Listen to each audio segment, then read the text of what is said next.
ആ, പ്രശാന്ത് സാർ, ഇന്ത്യയുടെ ബ്രഹ്മോസ് പ്രയോഗത്തിൽ വിരണ്ടിരിക്കുകയാണ് പാകിസ്ഥാൻ. അതുകൊണ്ട് തന്നെ ചൈനയോട് ചോദിച്ചു ഇതിനെന്താണ് പോംവഴിയെന്ന്. ചൈന കൈമലർത്തി. ബ്രഹ്മോസിനെ തടുക്കാൻ സാക്ഷാൽ ബ്രഹ്മാവിനുമാകില്ല എന്ന നിലയിലാണ് ചൈന അവതരിപ്പിച്ചത് കാര്യങ്ങൾ. ഇപ്പോൾ ഇതാ ജർമ്മനിയോട് സഹായം ചോദിക്കുകയാണ് പാകിസ്ഥാൻ. അവരുടെ ഒരു പ്രതിരോധ സംവിധാനം പാകിസ്ഥാനും വേണം എന്നുള്ള രീതിയിൽ ആവശ്യമുയർത്തിയിരിക്കുന്നു. അപ്പോൾ ഇന്ത്യയുടെ ബ്രഹ്മോസിൽ ഭയന്നു നിൽക്കുന്ന പാകിസ്ഥാന് ഇനി എവിടെയാണ് അഭയം? ഇത് വളരെ ചിരിച്ചു പറയുമ്പം സൂപ്പർസോണിക് മിസൈലാ ഈ ബ്രഹ്മോസ് എന്ന് പറയുന്നത്. ക്രൂയിസ് മിസൈലാ. ഇപ്പൊ നിങ്ങൾക്ക് ചിരിക്കാം, വീണവനെ അറിയത്തുള്ളൂ അതിന്റെ ബുദ്ധിമുട്ട്. ബാക്കിയുള്ളവർക്ക് ചിരിക്കാം, ബ്രഹ്മോസ് എന്ന് വീണിട്ട് അതിന്റെ അനുഭവം വന്നിട്ടുള്ളവനെ അതിന്റെ ബുദ്ധിമുട്ട് അറിയത്തുള്ളൂ.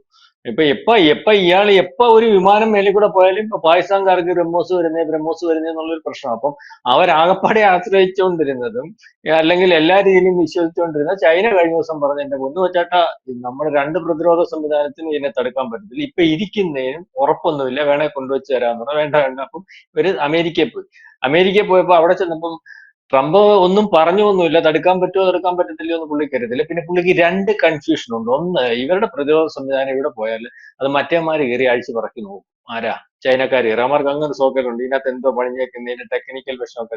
അപ്പൊ അതുകൊണ്ട് പിന്നെ രണ്ടാമത് ഒരു കാര്യമുണ്ട്, ഇവിടെ കൊടുത്തു വിട്ടാൽ ഈ സാധനത്തിന് തടുക്കാൻ പറ്റുമോ എന്നുള്ളതിനെ പറ്റി അത്ര വിശ്വാസമൊന്നും അമേരിക്കയ്ക്കും ഇല്ല. അപ്പൊ അമേരിക്ക ഒന്നും പറയാതെ ഒരു മസ്തും ഒക്കെ പിടിച്ച് നിൽക്കും. അപ്പൊ ഇവർക്ക് മനസ്സിലായി ഇവന്മാര് തരാനല്ല.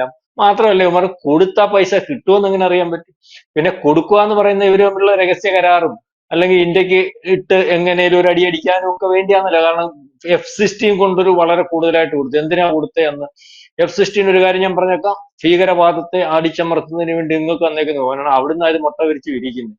എടേ, അവിടുന്നായി ലോകത്ത് മൊത്തം ഈ ഭീകരവാദത്തിന്റെ മുട്ട അവന്മാരുടെ കീഴിലായിരിക്കുന്നത്. അത് അവന്മാര് വിരിയിച്ച് ലോകത്ത് മൊത്തം വിടുന്നിടത്ത് ലോകത്തിനോട് പറഞ്ഞ ഞങ്ങൾ എന്തിനാ കൊടുത്തതെന്നറിയാം? ഭീകരവാദത്തെ ഒതുക്കാൻ. അതല്ല, ഈ F-16 ഒക്കെ വെച്ചിട്ട് ഒന്നെങ്കിൽ ഇറാനെ ഒന്ന് അടിക്കാൻ ആവശ്യം വന്നാൽ, ഇറാനുമായിട്ട് പാകിസ്ഥാൻ ബോർഡർ പ്രശ്നമുണ്ട്. ഇപ്പൊ ഇറാനെ അടിക്കാന് നേരത്തെ ഇറാനായിട്ട് ഒരു പ്രശ്നം വന്നപ്പം ഇവരുടെ വ്യോമ സംവിധാനത്തിനകത്ത് ഇറാൻ പാളിപ്പോയി. പാകിസ്ഥാൻ അത്ര വലിയ, പാകിസ്ഥാൻ നിസ്സാരമല്ല. നമ്മൾ ഈ പറയുന്ന സിന്ധൂരിനെ അടിയിച്ചതിന് ശേഷം ഇപ്പൊ കിടന്നില്ല ഇല്ല പെൺപട്ടി മോങ്ങുന്ന പോലെ മോങ്ങുന്നെന്ന് പറഞ്ഞ പാകിസ്ഥാൻ നിസ്സാരമല്ല. നമ്മൾ ഈ പറയുന്ന 15 രാജ്യത്തിലെ ഏറ്റവും വലിയ പട്ടാളമുള്ള രാജ്യമാ. അല്ലെങ്കിൽ അതുപോലെ വ്യോമ സംവിധാനങ്ങളെല്ലാം ഉള്ള രാജ്യം. ഇപ്പൊ നമ്മുടെ കയ്യിൽ നിന്ന് അടി കിട്ടിയപ്പോഴാ അതിന്റെ വൃത്തിയായിട്ട് കഴിഞ്ഞപ്പോഴാ അപ്പൊ അതുകൊണ്ടല്ലേ ഞങ്ങൾ കാണിച്ചു തരാം എന്നൊക്കെ പറഞ്ഞുകൊണ്ട് അവിടെ ഉള്ളവനെല്ലാം കയറി അന്ന് പറഞ്ഞിട്ടുണ്ട്. അപ്പം ഇവന്മാരുടെ അന്ന് F-16 കൊടുത്തോണ്ടിരുന്ന നമുക്ക് പണിയാനാ ആവശ്യം വന്നാൽ. അപ്പം അത് കൊടുത്തു. അതിപ്പോ എവിടെ കൊണ്ടുവച്ചാലും നമ്മൾ വെടിവെച്ചിടുക. അപ്പൊ അത് അതിനെക്കാട്ടി നാണക്കേടായി. അപ്പൊ അവിടെ അവർക്കും സംശയമുണ്ട്. കാരണം F-16 നമ്മൾ വിചാരിക്കുന്നത് നിസ്സാര വിമാനമല്ല. F-16 മോഡിഫൈ ചെയ്തിട്ട് 5ാം തലമുറ വിമാനമാക്കി തരാമെന്നാണ് നമ്മുടെ അടുത്ത് പറഞ്ഞേക്കുന്നത്. അപ്പൊ F-16 മോശമായിട്ടുള്ള വിമാനമല്ല. അപ്പൊ ആ വിമാനങ്ങൾ വരെ വീഴും. അപ്പം പ്രതിരോധ സംവിധാനം അവിടെ ചോദിച്ചു. പിന്നെ ഇവർ പോയേക്കുന്ന ജർമ്മനിയിലാണ്. അപ്പൊ ജർമ്മനി പോകുന്നതിന് വേണ്ടി ഒരു കാര്യം കൂടിയുണ്ട്. എന്താണെന്ന് ചോദിച്ചാല്, യുക്രൈൻ റഷ്യ വാർ അറിയാലോ. യുക്രൈൻ റഷ്യ വാറിലെ ഈ ബ്രഹ്മോസ് റഷ്യയിലില്ല, നമുക്ക് മാത്രമേ ഉള്ളൂ. നമ്മൾ അവരുടെ ടെക്നോളജി ആണെങ്കിലും നമ്മുടെ മാത്രമേ ഉള്ളൂ സാധനം.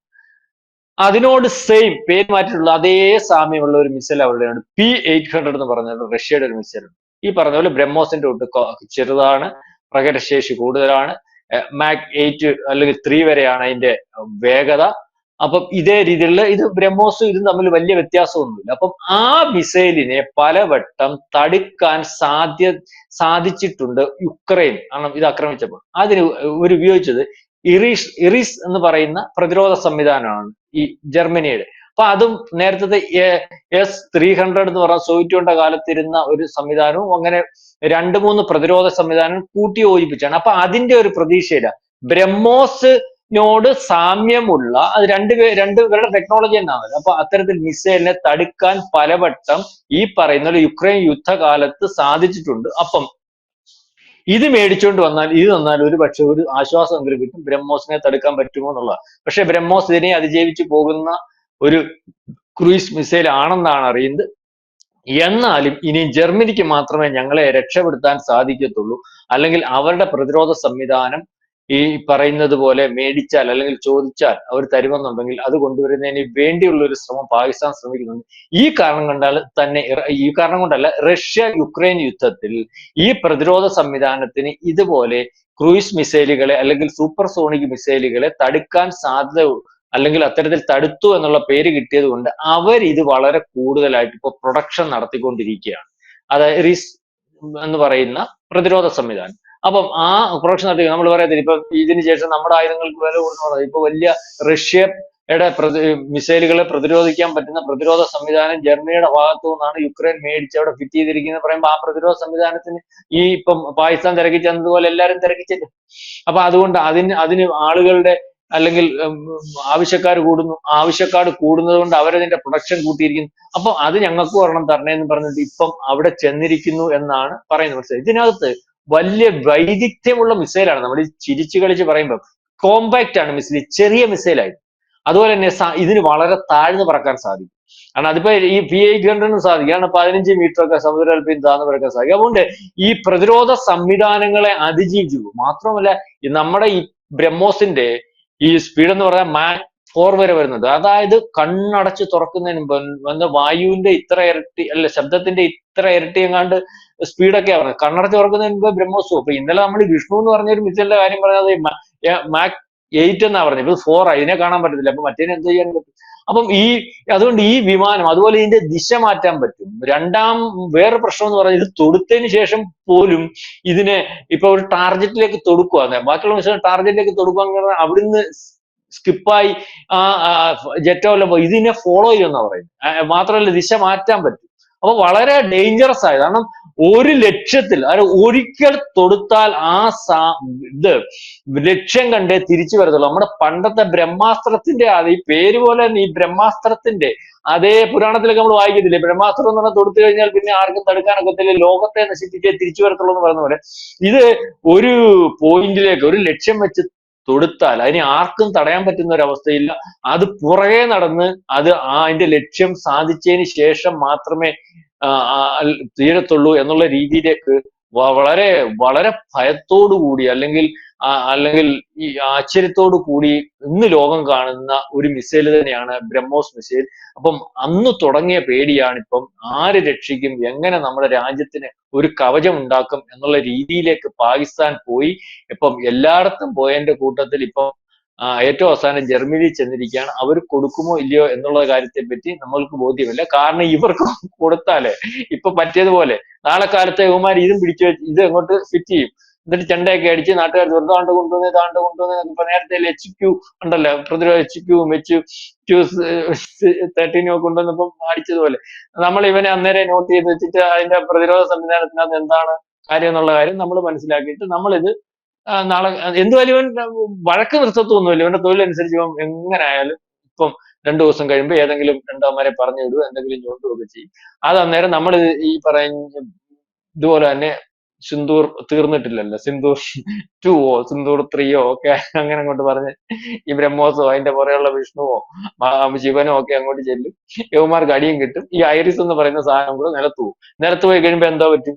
അതാണ്ട ജർമ്മനിയുടെ ഏറ്റവും വലിയ പ്രതിരോധ സംവിധാനം അടിച്ചിട്ടു. നമുക്ക് നേട്ടവും ജർമ്മനിക്ക് ഇതുവരെ ഇത് കൊള്ളാമെന്ന് പറഞ്ഞുകൊണ്ട് വിറ്റുകൊണ്ടിരുന്ന, അല്ലെങ്കിൽ യുക്രൈൻ റഷ്യ കാലത്ത് റഷ്യയുടെ മിസൈലുകളെ വരെ തടുത്തോണ്ടിരുന്ന എന്നുള്ള പേരും. അപ്പൊ അവര് റിസ്കിന് നിൽക്കുമെന്ന് എനിക്കറിയത്തില്ല. എന്തായാലും ചോദിച്ചു പോയിട്ടുണ്ട്. കിട്ടട്ടെ. ഒരു ചെറിയ പേടിയെങ്കിലും മാറിയിരിക്കില്ല. ശത്രു ആണെങ്കിലും നമ്മൾ ഒരുത്തെങ്ങനെ പേടിക്കുന്ന കാണുമ്പോൾ നമുക്ക് ഒരു സങ്കടമൊക്കെ വരത്തില്ല. ഏതായാലും പേടിച്ച് വിറച്ച് ഈ ഭീകരന്മാർ ഉൾപ്പെടെ അവരുടെ കടകൾ പൂട്ടി പോയിരിക്കുന്നു എന്ന് അറിയാൻ സാധിക്കും. ഇപ്പം ഈ കടകള് മ്യാൻമർ ഉൾപ്പെടെയുള്ളിടത്ത്, ബംഗ്ലാദേശ് ഉൾപ്പെടെയുള്ള ഈ രോഹിംഗ്യ മുസ്ലിങ്ങളുടെ ഇടയ്ക്ക് തുടങ്ങി അവിടുന്ന് വികസിപ്പിച്ചെടുക്കാനാണ്. പാകിസ്ഥാനിൽ നിന്നെല്ലാം കടയും പൂട്ടി കച്ചവടം നിർത്തി പോയി എന്നുള്ളതാണ് നമ്മൾക്ക് അറിയാൻ സാധിക്കുന്നത്. ഏതായാലും ബ്രഹ്മോസ് പേടിയിൽ ഐറിസ് തിരക്കി ജർമ്മനിയിൽ ചെന്നിരിക്കുന്ന പാകിസ്ഥാന്റെ കഥയാണ് നമ്മൾ കേട്ടുകൊണ്ടിരിക്കുന്നത്. എങ്ങനെയൊക്കെ ആയിത്തീരുമെന്ന് ഇനി നാളെ ബാക്കിയുള്ള വിവരങ്ങൾ കിട്ടുമ്പോൾ മാത്രമേ പറയാൻ സാധിക്കൂ. എന്തായാലും ഇന്ത്യയെ ഭയന്ന് ജീവിക്കുകയാണ് പാകിസ്ഥാൻ എന്ന് വേണം ഇന്നത്തെ ഒരു അവസ്ഥയിൽ കരുതാൻ. ഇന്ത്യയുടെ ബ്രഹ്മോസ് ഏത് നിമിഷവും തലയ്ക്ക് മുകളിൽ വന്നേക്കാം എന്ന ഭയം പാകിസ്ഥാനുണ്ട്. അതുകൊണ്ടാണ് ചൈനയോട് ആദ്യം പരാതി പറഞ്ഞത്. ചൈന കൈമലർത്തി, നേരെ അമേരിക്കയിലേക്ക് വിട്ടു. ട്രംപ് കൃത്യമായ ഒരു മറുപടി നൽകിയില്ല. ഇപ്പോൾ ചെന്ന് മുട്ടിയിരിക്കുന്നത് ജർമ്മനിയുടെ വാതിലിലാണ്. ഇനി ജർമ്മനി ഇക്കാര്യത്തിൽ എന്ത് തീരുമാനമെടുക്കും? ജർമ്മനിക്ക് ഇന്ത്യയുടെ ബ്രഹ്മോസിനെ പ്രതിരോധിക്കാൻ സാധിക്കുമോ എന്നതും കണ്ടറിയേണ്ടതാണ്. പാകിസ്ഥാനിൽ നിന്ന് ഭീകരന്മാരുടെ താവളങ്ങൾ ഒഴിഞ്ഞു പോകുന്നുണ്ട് എന്ന തരത്തിലുള്ള ഒരു പോസിറ്റീവ് വാർത്തയും പുറത്തു വരുന്നുണ്ട്. വ്യക്തമാണ്. Thank you Prashant sir. കൂടുതൽ വാർത്തകളും വിശേഷങ്ങളും നിങ്ങളിലേക്ക് എത്താൻ ABC മലയാളം സബ്സ്ക്രൈബ് ചെയ്യുക, ബെൽ ബട്ടണും അമർത്തുക.